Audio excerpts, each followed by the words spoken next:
सुनिया जी।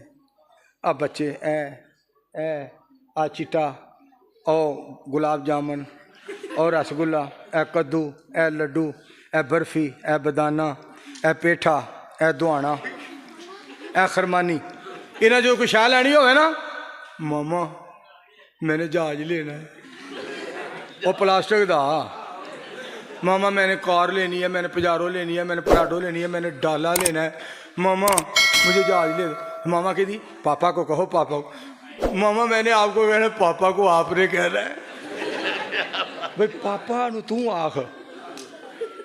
वो जनाब भोले जे अंदाज नाल मेरे मिठू नू, मेरे कक्कू नू, मेरे पप्पू नू कार लै दिओ, जहाज लै दिओ।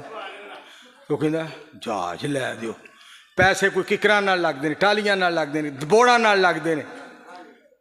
तो कहंदी अग लगे हो जाए पैसे नू, अगर मेरे मिठू ने कार नहीं लैनी तो अल्लाह करके तुहाडे पैसे चोर लै जा। वो ना लम्मा पै के रोन लग, इधर नू मैं नहीं, मैं जहाज लेना, मैं जहाज, मैं कार लेनी, मैं पजारो लेनी, मैं लैंड। रोंदा इधर लो, लेटदा इधर लो। अखीर बाप पता की कहंदा, इनू पुछ किन्ने दा हुंदा जहाज? वे मिठू किन्ने दा हुंदा वे? 5000 का होंगे। आला फड़ 5000 तो इनू लै दे जहाज। आसमान तो आवाज़ आती है, इस छोटे जै ने रो के ते तुहानू दोवां नू मना लिया ते जहाज ले लिया है। इहदे कोल रोण दी जाच सिख लो हाँ, तो मेरे अगे रोवो हाँ, तो मेरे को जन्नत लै लो। एडा मालक मेहरबान। अच्छा अगली गल, मामा मामा मैंने आपसे कहना है, मैंने पापा को नहीं कहना। उन्हें पता है मेरी माँ मेहरबान बड़ी है, मेरी माँ शफकत का हक ज़्यादा, मेरी माँ ने मेरी मोड़नी नहीं। आसमान तो आवाज़ आती है, उन्होंने माँ की शफकत का पता लग गया, तेनू अजे साढ़े प्यार का पता नहीं लगा। उन्हें पता है कि मेरी माँ ने मेरी मोड़नी नहीं। रोटी खाधी है कि नहीं सिर्फ माँ पुछदी, किन्ने डॉलर तू कमाए बाकी सारे पुछ दे। मैं रुसदा ते मैनू सी मनांदी मेरी माँ, बाकी घर दे सी मेरे नाल सारे रुस दे। एक अल्लाह वाले ने एक गल कीती है बड़ी प्यारी, कहंदा जन्नत वालियां ठंडियां ठंडियां छावां दा दिन नहीं दे सकदा कोई मावां दा, दिन नहीं दे सकदा कोई मावां दा। माँ प्यारी दे नैन उदों तक सौंदे नहीं जब तक पुत्र खैर नाल घर आउंदे नहीं।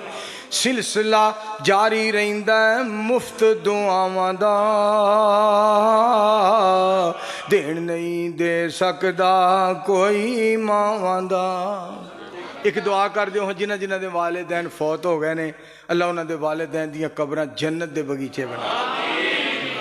मेरे दोस्तों और मेरे अजीज़ों, एक गल तुहानूं मैं होर दसां। अब बच्चा है ना, माँ दे नाल मुहब्बत प्यार दियां गल्लां, तो पता की कहंदा, अम्मी मुझे ये चीज़ ले दो, मुझे ये चीज़ ले दो।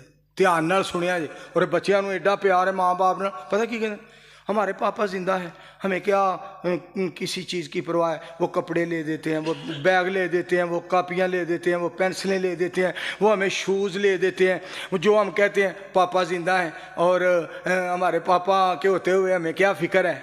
आसमान तो आवाज़ आती है, निक्का जिहा है, इनू बाप ते इन्ना मान है, ਇਹਦੇ ਵੱਲ ਵੇਖ के तू साड़ी जात ते मान करके आख्या कर, पुत्र कोई नहीं जोश है मंगनी जे मंग लो, मेरी अर्श वाली जात जिंदा है। फरमाया बाप तू बाप है तो इन्ना मान करते ने, तेरे को रहमान ते मान नहीं हुंदा। मौलाना तारक जमील साहब हाफिज़हुल्लाह ताला एक बड़ी मिसाल देंदे ने कि बच्चा ना, माँ कहती है आ मेरा पुत्र मेरे कोल आ, मेरे पास आ, इंज बावां खोल देंदी, मेरा कक्कू, मेरा मिठू, मेरा प्यारा, मेरा शहजादा, मेरा सोहना। तुहानूं पता मावां दा प्यार, बावां खोल दी वो दौड़ के आ जाता, सीने नाल ला लेंदी, मूँह मत्था चुमदी है।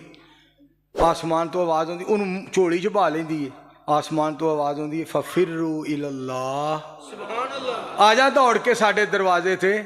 ਆ ਜਾ ਦੌੜ ਕੇ ਸਾਡੇ ਦਰਵਾਜ਼ੇ ਤੇ ਆ ਜਾ, ਦੌੜ ਕੇ ਸਾਡੇ ਦਰ ਤੇ ਆ ਜਾ, ਸਾਡੇ ਘਰ 'ਚ ਆ ਜਾ। ਆ ਮੈਂ ਤੈਨੂੰ ਆਪਣੀ ਰਹਿਮਤ ਦੀ ਚਾਦਰ ਵਿੱਚ ਲਪੇਟ ਲਵਾਂ।